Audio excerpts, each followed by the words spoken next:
my terrifying encounter working overnight. Even now, years later, the memory of that harrowing night during Hurricane Sandy continues to send shivers down my spine. It's a chilling recollection that refuses to fade, a nightmare that replays in my mind whenever the wind howls or the rain pounds against the windows. The convenience store, once a mundane setting for late-night shifts with my friend Adam, transformed into a realm of terror that I can hardly comprehend. As the power flickered and plunged us into darkness, a knot of anxiety tightened in my chest. The emergency lights cast eerie, dancing shadows that seemed to mock our feeble attempts at normalcy. Amidst the chaos outside, Adam and I sought solace within the store's aisles, tearing open bags of chips and cracking open sodas. Our laughter served as a fragile shield against the storm's fury, a desperate attempt to ward off the fear that was beginning to gnaw at the edges of our consciousness. But our laughter faltered, replaced by a chilling silence, as the heavy thud of boots reverberated through the store. National Guard soldiers, stern-faced and armed, marched in, and I exchanged a nervous glance with Adam. Their presence was perplexing, their stern demeanor an unsettling contrast to the situation at hand. As the hours dragged on and the storm's intensity showed no signs of abating, my unease grew. The soldiers' whispered conversations and furtive glances only added to my growing sense of dread. I couldn't shake the feeling that there was more to their mission than met the eye. Then, their hushed words reached my ears, words that would forever haunt my thoughts. "Did you see that thing last night?" one soldier whispered, the gravity of his tone sending a shiver down my spine.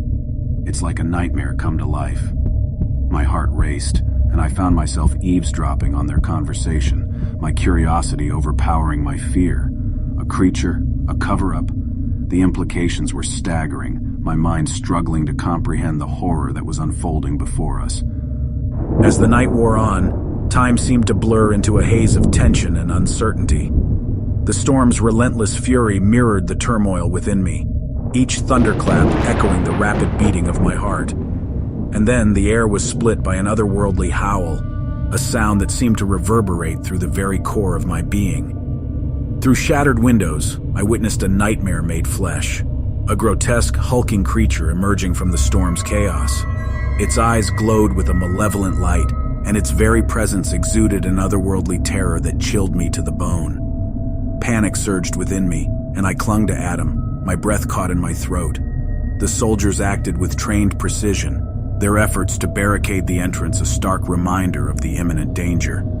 As the creature prowled the aisles, a guttural growl sending waves of terror through me, time seemed to slow to a crawl. Each heartbeat was a resounding drumbeat of fear, each creak of the building a haunting melody of dread. Dawn's pale light eventually pierced through the storm, casting an eerie glow on the aftermath of the night's horrors.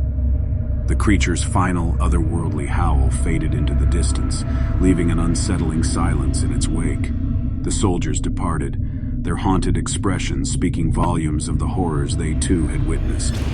Now, as I reflect on that night, I'm haunted by the memories of the creature's presence, the soldiers' whispered confessions, and the realization that I had glimpsed a darkness beyond imagination. It's a tale that I struggle to share, burdened by the weight of secrets and a reality that defies reason. The encounter with that unseen horror has forever altered my perception of the world, leaving me to wonder what other terrors may lurk just beyond the veil of our understanding.